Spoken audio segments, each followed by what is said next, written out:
Está escrito o seguinte: dali a 2 dias era a Páscoa e a festa dos pães asmos. E os principais sacerdotes e os escribas procuravam como prenderiam Jesus à traição e o matariam, pois diziam: não durante a festa, para que não haja tumulto entre o povo. Estando Jesus em Betânia, reclinado à mesa, em casa de Simão, o leproso, veio uma mulher trazendo um vaso de alabastro com preciosíssimo perfume de nardo puro, e quebrando o alabastro, derramou o bálsamo sobre a cabeça de Jesus. Indignaram-se alguns entre si e diziam: para que esse desperdício de bálsamo? Porque este perfume poderia ser vendido por mais de 300 denários e dar-se aos pobres. E murmuravam contra ela. Mas Jesus disse: deixai-a, porque a molestais. Ela praticou boa ação para comigo. Porque os pobres sempre os tendes convosco. E quando quiserdes, podeis fazer-lhes bem, mas a mim nem sempre me tendes. Ela fez o que pôde. Antecipou-se a ungir-me para a sepultura. Em verdade vos digo, onde for pregado em todo o mundo o evangelho, será também contado o que ela fez para a memória sua. Amém. Amados, o contexto aqui é muito claro. Estamos falando de 2 dias antes da Páscoa. E a Páscoa era a maior festa de Israel. Marcava um momento histórico da libertação de Israel daquela amarga escravidão no Egito. A Páscoa era a alegria dos judeus e o terror dos romanos. Isso porque na Páscoa a população de Jerusalém quintuplicava e os romanos tinham medo de rebelião. Tanto é fato que nesta festa da Páscoa, todo o aparato militar de Roma instalado em Israel, em Cesareia Marítima, onde ficava a residência oficial do governador Pilatos, se transferia para Jerusalém. Até mesmo o tetrarca da Galileia, Herodes, no período da Páscoa, também transferia sua residência oficial para Jerusalém. E diz a Bíblia que 2 dias antes desta festa, as autoridades de Israel, os principais sacerdotes, os escribas, mancomunaram, urdiram um plano para prenderem Jesus à traição e matá-lo depois da festa. Mas, curiosamente, Mateus, que é um texto, Mateus 26, que é um texto paralelo a este, diz lá que foi Jesus quem disse para os seus discípulos, 2 dias antes da Páscoa, que ele seria entregue nas mãos das autoridades, para ser preso e ser morto. E aí você conclui que quando os homens pensam que eles estão no comando, eles estão apenas cumprindo uma agenda estabelecida pelo próprio Deus. Quem dirige a história não é o homem, quem dirige a história é Deus. Mas curiosamente, enquanto as autoridades de Israel querem prender e matar Jesus, ali bem próximo, ali bem perto, a 9 quilômetros de Jerusalém, na vila de Betânia, tem uma família que quer dar uma festa para Jesus. Jesus é esse personagem, amado por uns e odiado por outros, adorado por uns e rejeitado por outros. Mas é curioso que este jantar, ou este banquete, ou esta festa oferecida a Jesus em Betânia, acontece na casa de um homem chamado Simão. E a Bíblia tem o cuidado de adjetivar esse Simão, dizendo: Simão, o leproso. Quem é Simão? Eu não sei. A Bíblia não diz. E eu já aprendi uma coisa: onde a Bíblia não tem voz, nós não deveríamos ter ouvidos. Eu não sei se é o marido de Marta, se é o pai de Marta, eu não sei, a Bíblia não diz. Mas por que ele é chamado de Simão o leproso? Eu pergunto a vocês, esse homem ainda era leproso? E a resposta categórica é claro que não. E por que você sabe que não era mais leproso? Porque se fosse leproso, ele não podia nem ficar em casa. Quanto mais dar um banquete e receber alguém na sua casa. Mas se ele não era mais leproso, por que Marcos nos diz que o jantar aconteceu na casa de Simão o leproso e não na casa de Simão o ex-leproso? Para nos alertar de um perigo ainda hoje, o perigo de rotular gente, o perigo de colocar um carimbo nas pessoas. Porque rótulo, irmãos e irmãs, ficam, mesmo quando eles não são mais importantes e necessários. Quem estava doente foi curado. Quem estava prisioneiro foi liberto. Quem estava perdido foi salvo. Mas o rótulo fica. Então não rotule gente. Agora, é interessante destacar que quem se evidencia nesse jantar é uma mulher. Esse texto está registrado em Mateus 26, em Marcos 14, em Lucas 22 e em João 12, os 4 evangelistas. Mateus e Lucas e Marcos não falam o nome dessa mulher. Ela é incógnita. Mas em João 12, o nome dessa mulher aparece. Ela é Maria, irmã de Marta e Lázaro. E Maria é um personagem tão lindo na Bíblia, porque é uma mulher tão fantástica, porque ela aparece só 3 vezes na Bíblia. E as 3 vezes que Maria aparece, ela está aos pés de Jesus.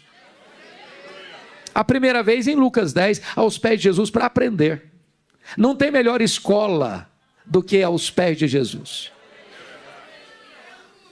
A segunda vez que ela aparece, em João 11, ela está novamente aos pés de Jesus para chorar. Não tem melhor fonte de consolo do que aos pés de Jesus. Mas a terceira vez que ela aparece é aqui nesse texto e nos seus correlatos. Ela está novamente aos pés de Jesus, agora para agradecer. E a pergunta é: agradecer o quê? E o contexto é eloquente. Agradecer o maior milagre público de Jesus, a ressurreição de seu irmão Lázaro. Vocês conhecem bem a história. Quando Lázaro adoeceu, Jesus não estava em Betânia. Ele estava distante de Betânia 1 dia de viagem. E Marta e Maria mandam um recado para Jesus assim: Senhor, está enfermo aquele a quem amas. Elas não disseram: venha depressa, temos urgência, Lázaro está muito mal. Elas só disseram: está enfermo aquele a quem ama. Sabem por quê? Quem ama tem pressa em socorrer a pessoa amada. Agora pensem comigo nesta cena. Pensem comigo nessa cena. Se Jesus estava um dia de viagem, um mensageiro sai da casa de Marta e Maria, um dia para chegar onde Jesus estava. Aí dá o recado assim: Senhor, Marta e Maria mandaram falar para o Senhor que está enfermo aquele a quem amas. Aí Jesus diz assim: vai lá e fala para elas que esta enfermidade não é para a morte, é para a glória de Deus. Quando o emissário acabou de sair, Jesus diz aí para os seus discípulos: Lázaro morreu.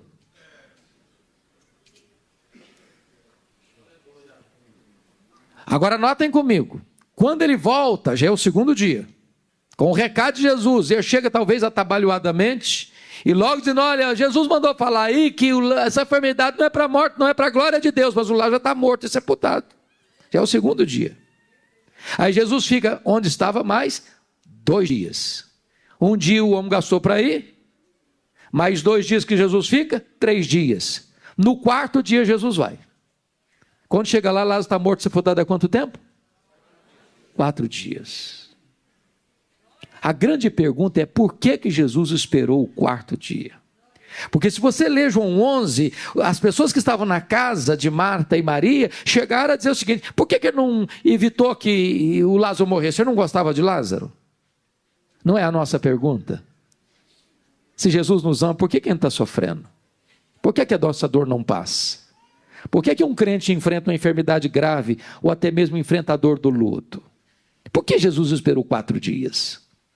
Por uma razão muito simples. Havia uma crença entre os rabinos de que um morto poderia ser ressuscitado pela instrumentalidade de uma pessoa piedosa, como Deus fizera com Elias, com Eliseu, lá no Velho Testamento. Mas até o 3º dia, mas a partir do 4º dia, impossível. Nenhum homem podia ser usado mais por Deus para isso. Só o próprio Deus em pessoa podia fazer esse milagre. Pois Jesus espera o 4º dia, sabe para quê? Para que a nação de Israel entendesse uma coisa: ele não era apenas um grande homem, ele é o próprio Deus entre os homens. Diz a Bíblia que Jesus está então na casa de Simão, assentado à mesa, reclinado à mesa, melhor dizendo, porque a mesa não era igual à nossa, tão grande, tão alta, com cadeiras. E lá estava Marta servindo, e lá estava Lázaro, recém-ressuscitado, reclinado à mesa com Jesus, quando vem Maria, com um vaso de alabastro. Alabastro é uma pedra ornamental. E ela vem trazendo um vaso de alabastro com um preciosíssimo perfume. Veja o grau superlativo, preciosíssimo perfume. E Marcos diz que esse perfume era de uma essência chamada nardo. E essa essência era pura, nardo puro. Diz Mateus 26 que o vaso está cheio. E diz João 12 que tem dentro desse vaso 1 libra de perfume. O que é 1 libra? 1 quilo ou 1 litro tem 2,2 libras. Portanto, tinha dentro desse vaso ao redor de meio litro, meio quilo de perfume. Esse perfume foi avaliado em mais de 300 denários. Caríssimo. E agora diz a Bíblia que Maria vem, se aproxima do lado de Jesus, por trás de Jesus, e quebra o vaso e derrama todo o perfume sobre a cabeça de Jesus.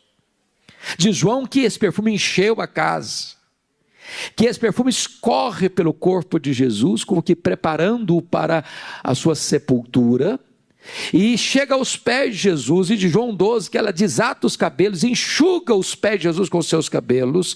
Isso provoca uma reação nos discípulos. Para que esse desperdício? Poderia vender esse perfume por mais de 300 denários e dar aos pobres. Murmuraram contra ela, molestaram-na. E Jesus diz assim: por que vocês estão molestando essa mulher? Ela praticou boa ação para comigo.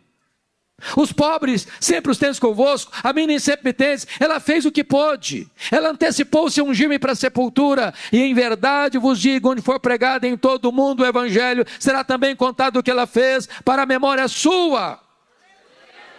E aqui, meus irmãos e minhas irmãs, Maria nos ensina 8 princípios espirituais importantes. Se você tem papel e tem caneta, sugiro anotar. Sabe por quê? Porque a memória mais prodigiosa é mais fraca do que o papel mais amarelo e a tinta mais fraca. O que é que nós podemos aprender com Maria aqui nesse texto? Primeiro princípio que nós aprendemos com Maria. Olha comigo o versículo 8. Ela fez o que pôde. Você pode repetir essa frase comigo? Ela fez o que pôde. Toda vez, pastor João, que eu escuto isso, eu pergunto a mim mesmo: meu Deus, eu estou fazendo o que eu posso? Tudo o que eu posso? Porque às vezes nós fazemos, irmãos, mas fazemos relaxadamente. Às vezes nós fazemos, mas não fazemos de todo o coração. Às vezes nós fazemos, mas não fazemos com a motivação pura. Às vezes nós fazemos, mas fazendo meia boca. Maria fez o que pôde. Eu gosto muito da história da igreja. E há um fato muito interessante que ocorreu no dia 23 de setembro de 1723, às 11 horas da manhã, na Alemanha. Quando Ludwig van Zinzendorf começa uma reunião de oração na Alemanha, nesse dia, e essa reunião de oração durou 100 anos, ininterruptamente, desembocando no movimento dos morávios, que desembocou na maior ação avivalista e missionária da Alemanha, a ponto de cada 18 alemães sustentarem um missionário fora da Alemanha. E eles eram pobres. Quando alguém não tinha dinheiro para enviar para a obra missionária, sabe o que eles faziam? Eles se vendiam como escravos, para comprar passagem de ida para os povos mais longínquos da terra, para ali investir o resto dos seus dias na obra missionária. Quando eu escuto um exemplo e um testemunho desse, eu pergunto para mim: meu Deus, eu estou fazendo o que eu posso? Eu estou fazendo tudo o que eu posso? Pois Maria fez o que pôde. Segunda lição que eu aprendo com Maria. Maria fez o seu melhor. Olha comigo o versículo 3. Quando você escuta desse preciosíssimo perfume de nardo puro, é importante entender uma coisa. Essa essência da qual era feito o perfume, nardo, não tinha Israel. Essa essência na época só existia na cordilheira do Himalaia, de um arbusto seco que era moído e transportado em lombos de camelos. Essa essência era raríssima e era caríssima. Para vocês terem uma ideia, quem avaliou o perfume mais de 300 denários entendia de dinheiro. Ele era o tesoureiro do grupo. Diz João 12 que era Judas Iscariotes. E agora você chega a uma conclusão.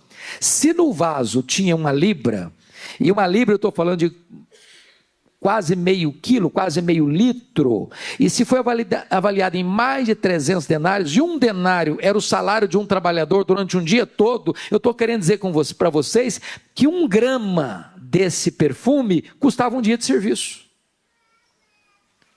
Uma gota do perfume era um dia de serviço. E esse perfume tão caro, tão raro, porque não se encontrava numa loja de perfumaria, esse vaso de alabastro com esse perfume era comprado pouco a pouco, gota a gota, grama a grama, e sendo acondicionado nesse vaso de pedra, ela pega esse vaso, note isso, ela não abre o vaso, ela quebra o vaso. Por que ela quebra o vaso? Porque ela está dizendo o seguinte: eu não quero que sobre nenhuma gota, tudo que eu tenho está a serviço de Jesus. Ela deu o seu melhor. Irmãos, às vezes eu fico pensando que aquelas pessoas que não têm o conhecimento de Deus que nós temos, são mais zelosas em servir aos seus deuses ou aos seus ídolos, que nós o somos em servir ao Deus da nossa vida.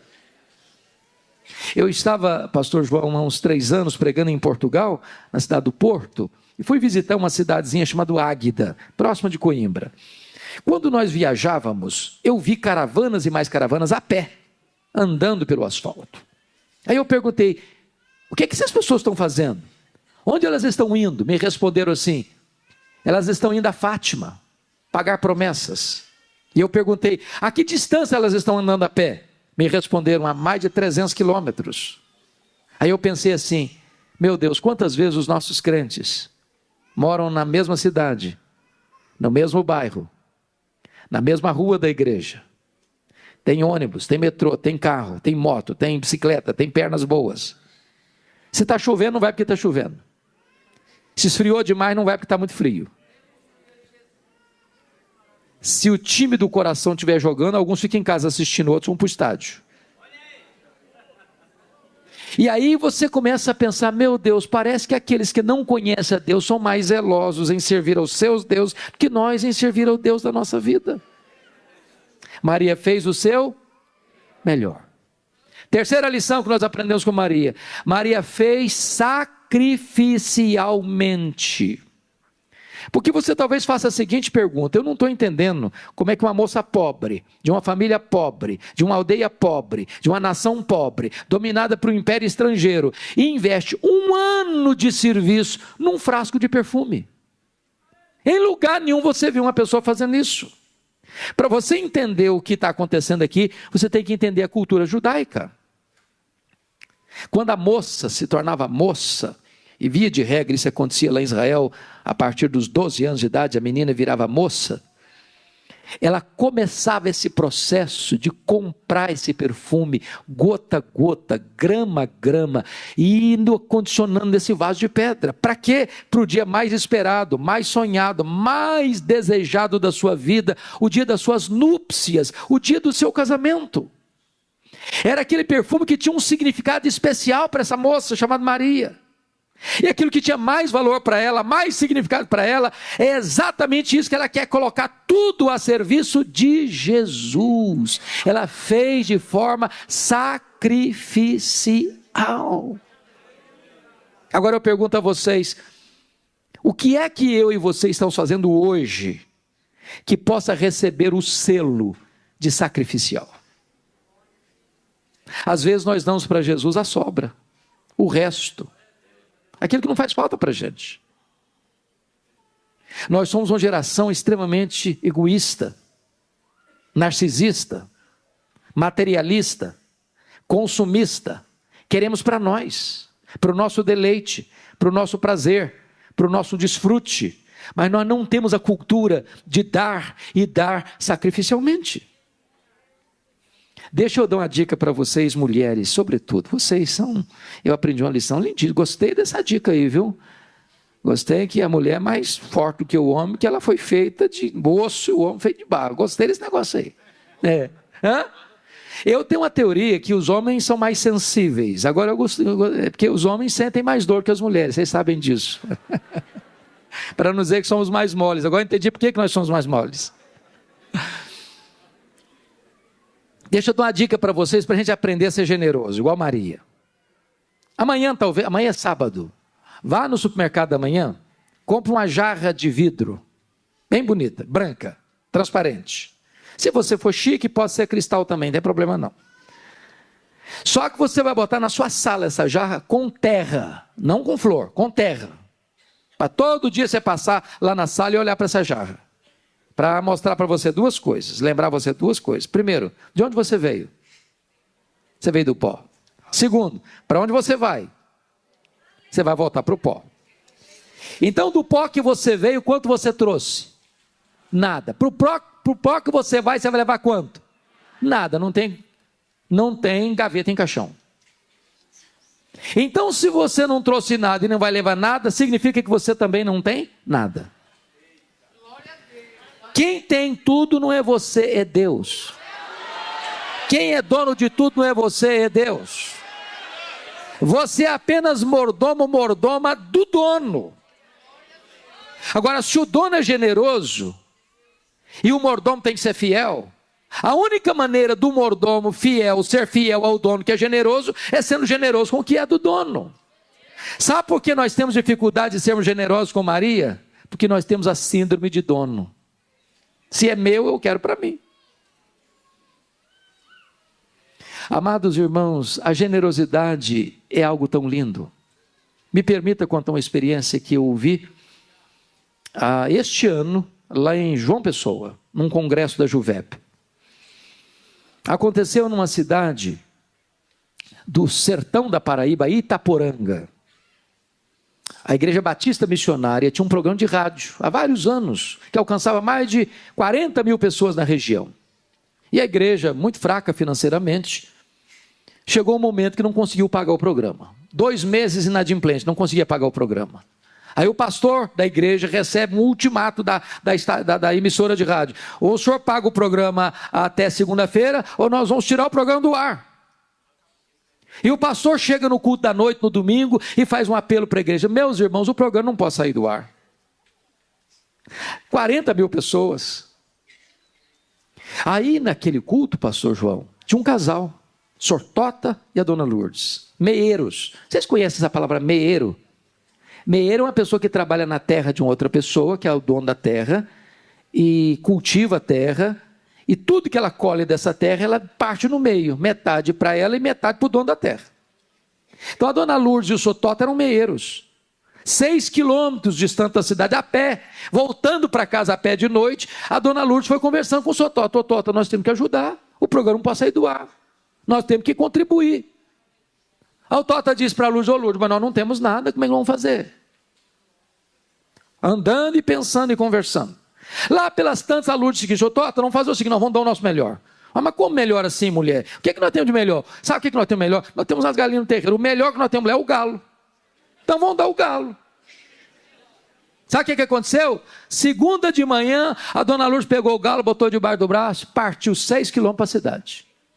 Chegou na casa do pastor, bateu a porta: pastor, eu vim trazer a nossa contribuição para o programa não sair do ar. A nossa oferta é o galo, é o melhor que nós temos. O pastor recebeu o galo, agradeceu a dona Lourdes, fechou a porta e falou: meu Deus, o que é que eu vou fazer com esse galo? Aí a pessoa, se vou fazer uma rifa. Bom, não, pensou, não, rifa não vai ficar bem para a igreja não, esse negócio não vai colar bem não, fazer rifa não. Conversou com outro irmão da igreja, falou: vamos fazer o seguinte, vamos botar nas redes sociais que a dona Lourdes deu um galo, o melhor que ela tinha, botou. Sabe o que aconteceu? Domingo de manhã, pastor Jeremias Pereira, lá de Belo Horizonte, abre a sua caixa de e-mail, a experiência da mulher do galo. Tocou o coração dele, ele chegou na igreja, meus irmãos, o programa de rádio da Igreja Batista Missionária de Itaporanga não pode sair do ar, então vão levantar uma oferta. Sabe o que fizeram? Levantaram oferta e levantaram um recurso para 2 anos para pagar o rádio, 2 anos. Mandaram notícia para o pastor, o senhor pode ficar tranquilo, nos próximos 2 anos, o programa vai manter-se no ar e nós vamos mandar o dinheiro. Pois bem, o pastor Jeremias, que teve essa experiência, pregando no Canadá, contou a história da mulher do galo. Aí o pessoal perguntou assim, nós queremos saber se a dona Lourdes tem alguma necessidade pessoal. Eu falei, ela tem, ela mora numa casinha de chão batido, tem energia, mas não tem geladeira. Vontade dela é ter uma geladeirinha para beber uma água gelada, fazer um chup-chup para fazer um dinheirinho extra. Pois manda falar para a dona Lourdes, nós estamos mandando dinheiro para a geladeira nova, para o fogão novo dela. Aí uma outra igreja escutou a história da mulher do galo e falou o negócio seguinte, nós queremos saber como é que eles estão ganhando a terra, ela não é meieira lá? Vai olhar a terra, quanto custa a terra, vamos comprar a terra e dar para ela e para o Sotota. Comprar a terra, passar a escritura da terra e deram para a dona Lourdes e para o Sotota. Outra igreja escutou a história da mulher do galo e falou, quer saber o seguinte, essa terra é boa? Está produzindo? Tem irrigação? Tem poço artesiano, vamos cavar poço, vamos irrigar a terra, vamos mandar um engenheiro agrônomo lá, vamos cultivar essa terra para que ela possa produzir muito. Pastor Jeremias pregando em Nova York, alguém disse assim, eu quero saber como é que é a casa da dona Luz. Não, ela agora é dona da terra, a terra está produzindo, mas ela mora numa casinha de chão batido. Então, vai falar para a dona Luz, nós vamos fazer uma casa linda, casa bonita, casa grande, casa espaçosa, casa mobiliada, tudo que tem direito ela vai ter.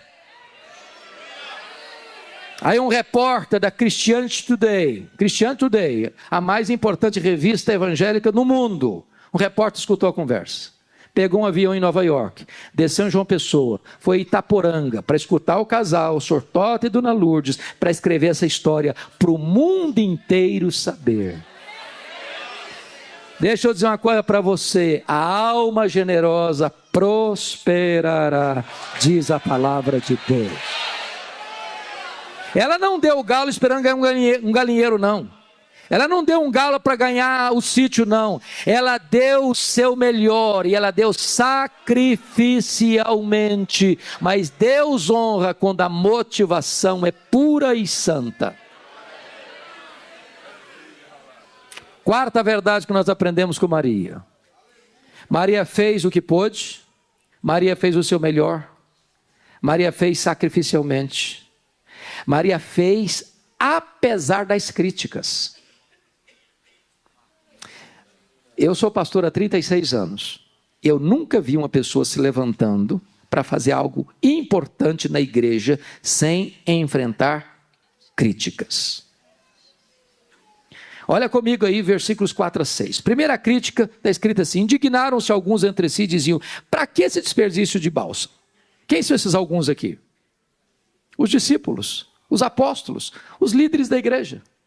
Deviam estar felizes com ela, vou imitando o exemplo dela. Estão indignados com ela. Indignados com ela. Segunda crítica, versículo 5. Porque este perfume poderia ser vendido por mais de 300 denários e dar-se aos pobres. E murmuravam contra ela. Se a primeira crítica é indignação, a segunda é murmuração. Agora preste atenção que eles estão indignados, não é com o que ela está fazendo, é para quem ela está fazendo. Se fosse para os pobres, tudo bem, mas para Jesus, não, aí é desperdício. Agora, não é que eles não estão murmurando, não, eles estão murmurando contra ela. É claro que hoje não tem mais murmuração na igreja, né, irmãos? Esse negócio acabou, não acabou? Acabou? Aqui não tem mais, né, pastor? Acabou também. Aí vem a terceira no versículo 6, olha aí comigo. Mas Jesus diz, deixai-a porque a molestais, ela praticou boa ação para comigo. Indignação, murmuração, molestação. Gente, molestar hoje é crime, dá processo, dá cadeia. Foi preciso que Jesus saísse em defesa de Maria, deixai-a. Então deixa eu fazer uma pergunta para vocês. Vocês estão fazendo a obra de Deus? As pessoas estão criticando vocês? Continue fazendo a obra de Deus. As pessoas estão indignadas? Continue fazendo a obra de Deus. As pessoas estão murmurando? Continue fazendo a obra de Deus. As pessoas estão molestando você? Continue fazendo a obra de Deus. Faça apesar das críticas. Porque tem crente hipersensível, não tem mais. Crente cristal, conhece crente cristal? Qualquer coisinha se melindra. Qualquer coisinha, mas também eu não faço mais nada na igreja. Eu fui fazer, me criticaram, agora também não faço mais nada. Ah, também eu vou embora da igreja, eu vou para outra igreja, porque me criticaram, eu não quero mais ficar aqui. Conhece gente assim? Maria era uma mulher madura. Madura na fé. Faça apesar das críticas. Quem tem medo de críticas não serve a Deus. Quem tem medo de críticas está mais interessado no aplauso dos homens do que na aprovação do céu. Faça apesar das críticas. Quinta lição que nós aprendemos com Maria. Maria fez só para agradar a Jesus. Você precisa ir para João 12 para entender isso.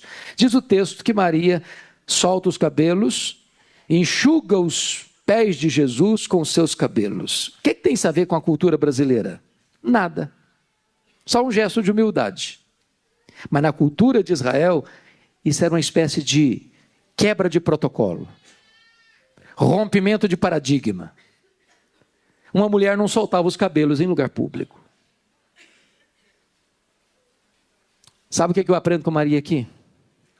Quando o seu coração está transbordando de alegria, de gratidão, de amor por Jesus, você não consegue ficar muito engessadinho em determinadas culturas.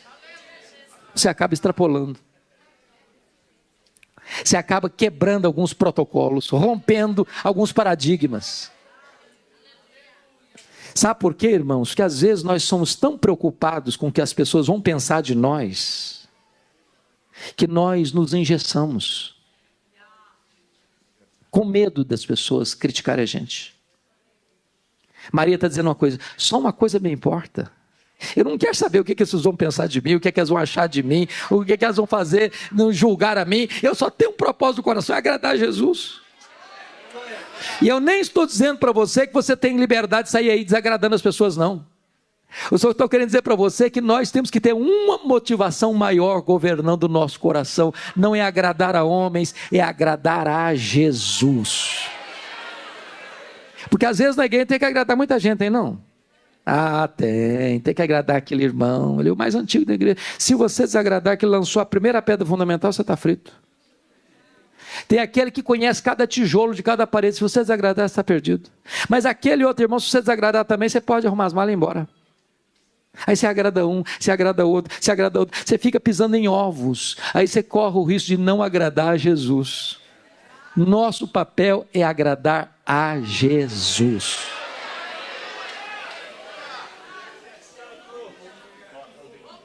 Sexta lição que nós aprendemos com Maria. Maria fez a pessoa certa. Olha comigo aí, versículos 6 e 7. Mas Jesus disse, deixai-a, porque a molestais? Ela praticou boa ação para comigo, porque os pobres sempre os tendes convosco, e quando quiseres podeis fazer-lhes bem, mas a mim nem sempre me tendes. Para um pouquinho. Será que Jesus está dizendo que a causa dos pobres não é importante, não é urgente, não tem prioridade? É claro que não. Claro que não. Aliás, você e eu vamos ser julgados no dia do juízo, diz a Bíblia em Mateus 25, 36 a 41, que nós vamos ser julgados por um pecado único, lá está escrito, pecado de omissão. Omissão. Fome, sede, roupa, abrigo, visita. Agora preste bem atenção nisso. Ninguém vai para o céu porque ajuda os pobres. Ninguém entra no céu porque deu uma cesta básica para o necessitado.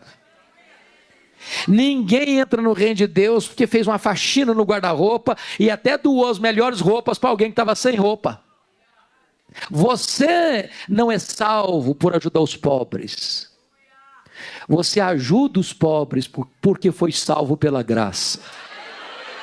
Ajudar os pobres não é a causa da salvação, é consequência da salvação. É porque você foi salvo pela graça, é que o seu coração é generoso. Então Maria fez a pessoa certa. Sétima lição. Maria fez no tempo certo. Olha comigo o versículo 8, a parte B. Quando diz assim: ela antecipou-se a ungir-me para a sepultura. Vamos entender um pouquinho melhor isso aqui.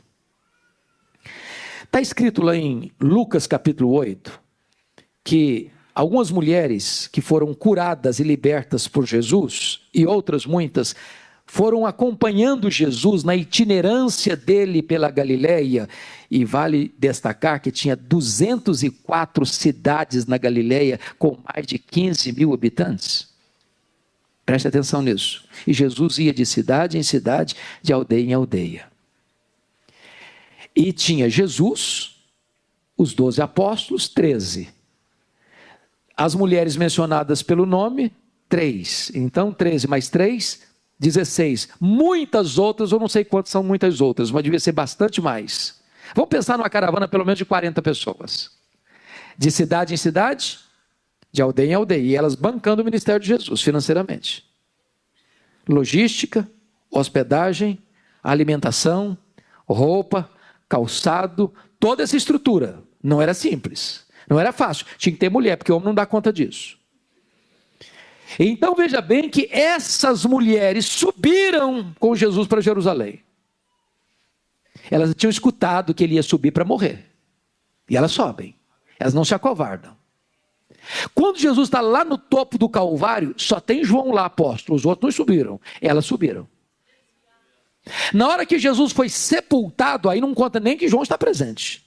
Mas Lucas diz que essas mulheres, preste atenção nisso, elas desceram para a sepultura e viram onde e como Jesus foi sepultado. Viram o quê? Onde e como. Agora preste atenção. Quero que você acompanhe meu raciocínio. Que horas Jesus morreu? Que horas? 3 horas da tarde, hora nona. Que horas que foi sepultado? A Bíblia não diz. Mas você sabe que foi antes das 6 da tarde. Porque de 6 da tarde começava o quê? O sábado. Agora preste atenção comigo que de 3 da tarde às 6 da tarde tem 3 horas só. Constatou, Jesus morreu, tem que tomar uma decisão. Primeira decisão, ninguém pode tirar o corpo lá de cima sem permissão. E Jesus, sobretudo. Então, alguém tem que ir a Pilatos pedir permissão para tirar o corpo. Não pode ser qualquer alguém, tem que ser alguém de influência. Então, José de Arimateia, que era chamado também de senador, que era membro do Sinédrio, vai lá. Então, vai lá, pede permissão, discute o assunto, recebe permissão, volta para o local, tira o corpo, alguém tem que correr no mercado, comprar roupa para envolver o corpo, limpar o corpo, descer com o corpo, entrar lá no local onde tinha uma sepultura cavada na rocha, tirar a pedra, botar o corpo, sair de lá, virar a pedra, selar a pedra com o sinete, antes das 6. Qual a conclusão vocês estão chegando comigo? Muito pouco tempo, não é não? É muito pouco tempo para tanta coisa. As mulheres viram o quê? Onde e como. Sabe o que elas chegaram à conclusão? O serviço está mal feito. É só passar o sábado, a gente vai comprar mais perfume e vai voltar aqui, vai fazer o serviço direito. Foi o que fizeram, no domingo de manhã. Quando elas chegam, a pedra está rolada, o túmulo está vazio. Elas entram dentro do túmulo, não tem ninguém. Elas saem do túmulo, um anjo diz para elas assim: o que vocês vieram fazer aqui? Procurar entre os mortos aquele que está vivo. Ele não está mais aqui não, ele ressuscitou. Agora preste atenção numa coisa. Elas fizeram muita coisa, mas não fizeram uma coisa. Elas não anteciparam o que Maria fez, a ungí-lo para a sepultura. Sabe o que o anjo está dizendo para elas? não adianta mais.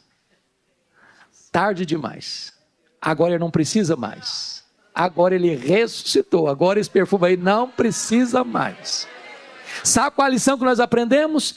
Tem coisas que nós ou as fazemos hoje, ou nunca mais as faremos amanhã. Então preste atenção nisso. Se você tem que abençoar alguém, abençoa hoje. Se você tem que abraçar alguém, abrace hoje. Se você tem que dizer eu te amo para alguém, diga hoje. Se você tem que valorizar a sua família, valorize hoje. Se você tem que pegar seus filhos no colo e dar um beijo neles e dizer, você é tão importante para mim, faça isso hoje. Se você tem que declarar para o seu marido, para a sua esposa, eu te amo, faça isso hoje, porque amanhã pode ser tarde demais. Uma das coisas que mais me chocam, pastor João, na cultura brasileira, são os nossos funerais. Me choca. Sabe por que me choca? Ô, gente, eu nunca vi ninguém receber tanto elogio quanto o defunto. É uma rasgação de seda em cima do caixão que não tem fim.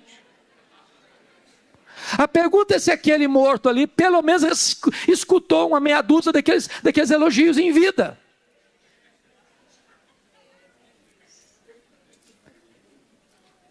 Vocês já viram que morto recebe mais flor do que vivo? Faz sentido isso?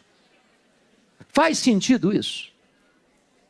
Eu fui num funeral em Vitória, no Espírito Santo, uma vez, contei 82 coroas de flores. Tiveram que contratar um caminhão só para levar as flores. E eu fiquei do lado olhando, falei, meu Deus, coitado do defunto, não consegue cheirar um botão de rosa mais, para que tanta flor para ele? Sabe por que os mortos recebem mais flores do que os vivos? É porque a voz do remorso é mais forte do que a voz da gratidão. Você tem que mandar flor para alguém, manda em vida.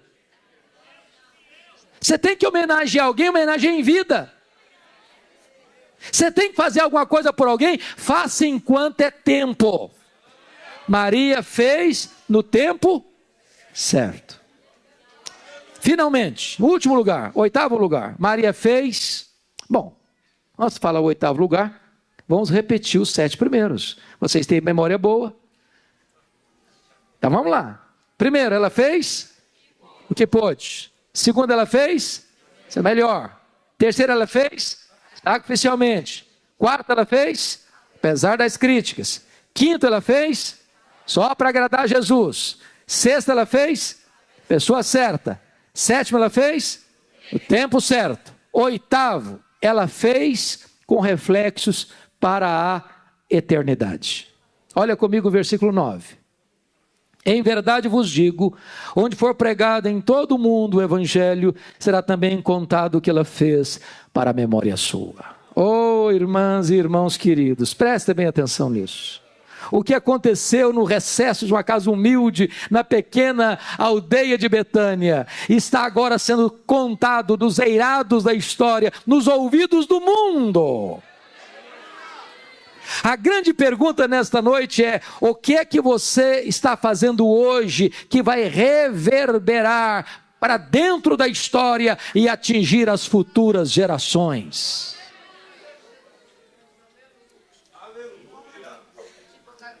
Nós vivemos, amados irmãos, muito para nós mesmos. Nós temos que pensar nas futuras gerações. Nós temos que influenciar as futuras gerações. Eu não sei se vocês pensam nisso. Eu penso de vez em quando, viu, pastor João? Eu penso. Penso assim, meu Deus, se Jesus não voltar antes e eu morrer, 50 anos depois, será que a minha vida, a minha história vai impactar ainda a vida de alguém? Você pensou nisso? Você já pensou que frase vai resumir muito bem a sua vida e vai estar escrita numa tábua de mármore branco que vai ser colocada em cima da sua sepultura? Já pensou nisso?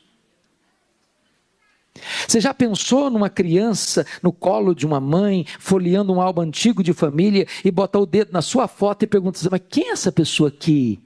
E quem está segurando a criança no colo começa a chorar e diz, essa pessoa aqui foi quem nos ensinou a amar a Deus e a andar com Jesus.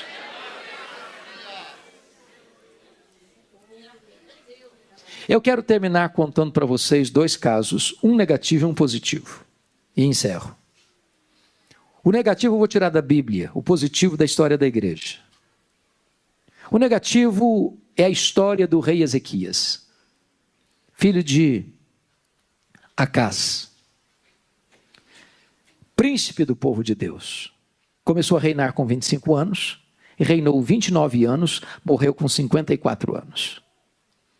Quando Ezequias estava reinando, diz a Bíblia que a Assíria, o poderoso império assírio, levou o reino do norte para o cativeiro. Mas depois de 14 anos de governo de Ezequias, a mesma Assíria que tinha levado o reino do norte para o cativeiro, cerca Jerusalém. E dá um recado abusado para o rei, dizendo o seguinte: pode se render, porque Deus nenhum vai livrar você da minha mão. Se não bastasse esse cerco de um império poderoso, Ezequias enfrenta um segundo problema. Ele fica doente, uma úlcera. E a úlcera não tem tratamento mais, não tem cura mais, não tem dinheiro mais, não tem médico mais que resolva o problema. Aí Deus manda o profeta Isaías na casa dele com a seguinte mensagem: põe em ordem a tua casa, porque morrerás e não viverás. O que sobrou para o rei? Rico, poderoso, famoso? Apenas uma parede. Para a parede ele se voltou e chorou copiosamente, orou fervorosamente, e Deus respondeu rapidamente. O profeta não tinha saído da cidade ainda, quando Deus diz: vai lá e volta a Ezequias, príncipe do meu povo, diz para ele que eu ouvi a oração dele, que eu ouvi as lágrimas dele, que eu o curarei, que eu o livrarei da Assíria, e que no terceiro dia ele subirá à casa do Senhor. Quando o profeta dá esse recado para ele, diz: mas qual é a prova que eu tenho que Deus vai fazer esse milagre? Aí o profeta pergunta: o que você quer? Que a sombra do relógio de Acás avance 10 graus ou retroceda 10 graus? O rei pensou: já que Deus vai fazer um milagre, eu quero que faça um milagre maior. Porque andar para frente, todo o relógio anda, mas da marcha ré, você nunca viu o relógio da marcha ré. Então que retroceda 10 graus. E Deus interfere na estrutura do universo para atender a oração do profeta em favor do rei. Um grande milagre, uma grande cura, uma grande libertação. Um único anjo Deus escalou e foi lá e matou 185 mil soldados da Síria. Deus livrou a cidade de Jerusalém. Sabe o que aconteceu com Ezequias? Depois desse estupendo milagre? Diz, segundo Crônicas 32, que o coração do rei se exaltou, se ensoberbeceu, e ele não deu glória ao nome de Deus. Sabe o que aconteceu? Lá na Babilônia, o império estava começando a se formar, a se fortalecer. O rei ficou sabendo desse milagre, escreveu uma carta, comprou presente, mandou uma comitiva diplomática visitar Ezequias, congratular-se com ele. Quando essa comitiva chegou da Babilônia, o rei Ezequias abriu o seu palácio, abriu os seus tesouros, abriu a sua casa e mostrou quão grande ele era, quão rico ele era, quão poderoso ele era, quão famoso ele era, quão magnífico ele era, e não deu uma palavra sequer de glorificação ao nome de Deus. Aquilo foi mal aos olhos do Senhor, diz a Bíblia. Aí Deus manda o profeta Isaías de volta à casa dele. Ah, rei, estou sabendo que você recebeu uma comitiva. Ah, sim, recebi. E aí, como é que foi? Ah, vier de longe, lá da Babilônia. O que você fez? Não, eu abri meus tesouros, mostrei tudo. Eu mostrei quão rico eu sou, quão forte eu sou, quão poderoso eu sou, quão magnífico eu sou. Aí o profeta diz: pois foi mal o que você fez. Agora escuta a palavra do Senhor. Essa Babilônia, Ezequias, essa Babilônia vai se fortalecer, vai se tornar um grande império e vai voltar. Daqui a alguns anos essa Babilônia virá e vai tomar tudo que for juntado até hoje, tudo que vocês vão juntar daqui para frente, vai saquear tudo, vai levar tudo embora, vai rapinar tudo, não vai deixar nada. Escuta mais, profeta, escuta mais, rei. Dos filhos que tu gerares serão levados cativos para a Babilônia, vão ser escravos. Tem mais, rei Ezequias. Dos filhos que tu gerares serão feitos eunucos. Sabe o que significa isso? Eles vão ser castrados. Castrados. Não vão poder gerar. Você quer uma tragédia maior que essa? Sabe qual foi a resposta do rei para o profeta? Boa é a palavra que tu disseste. Espera um pouquinho, você não entendeu o que eu falei. Eu falei que a Babilônia virá, vai saquear tudo, que os filhos vão ser escravos, que os filhos vão ser castrados, que eles não vão poder gerar mais. Você vem me falar que boa, você entendeu o que eu estou falando? O rei disse, boa essa palavra. E justificou, porque eu, Ezequias, terei paz nos meus dias. Sabe o que ele está dizendo? Quando isso acontecer, eu já empacotei.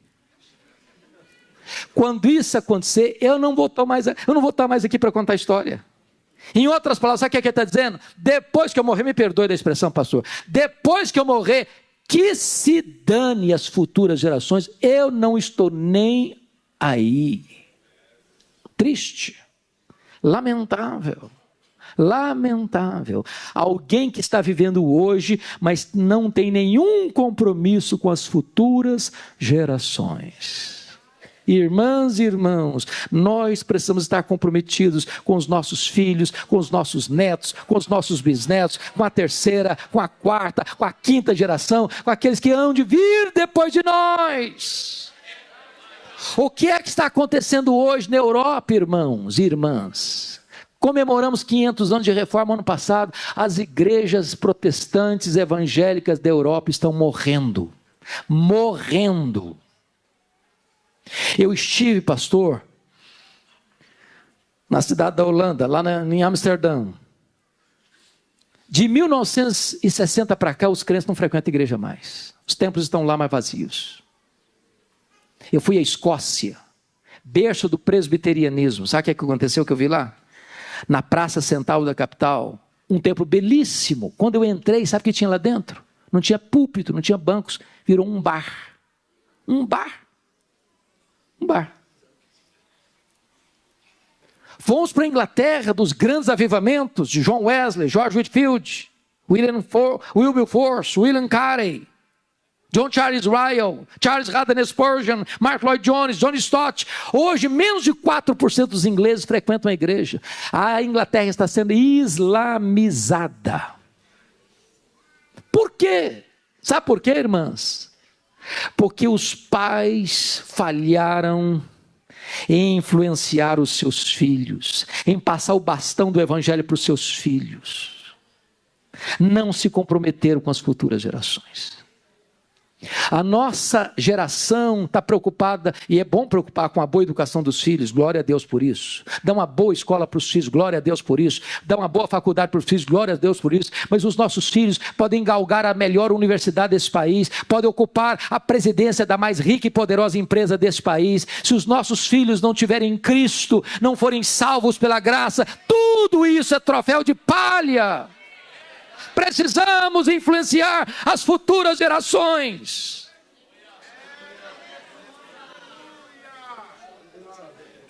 Nós não geramos filhos para a morte, nós não geramos filhos para o cativeiro, nós não geramos filhos para povoar o inferno, nós não geramos filhos para servir ao pecado. Os nossos filhos são herança de Deus, os nossos filhos são promessa de Deus, e nós não podemos abrir mão dos nossos filhos.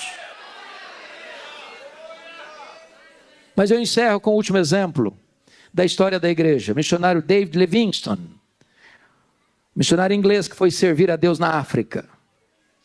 Passou toda a sua vida na África servindo a Jesus. Adoeceu na África e morreu na África.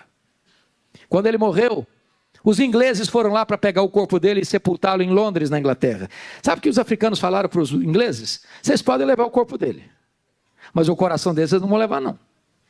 Ele amou a África, ele serviu a Deus na África, e o coração dele vai ser sepultado na África. Sabe o que fizeram? Abriram o peito dele, arrancaram o coração dele e sepultaram o coração dele na África. Quando você vai a Malawi, lá tem uma catedral de chão batido, e lá tem na parede uma placa de bronze assim: para a glória de Deus e em memória de David Livingstone.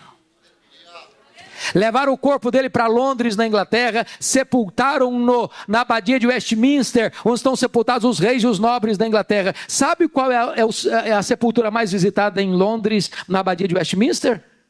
A sepultura de David Livingstone.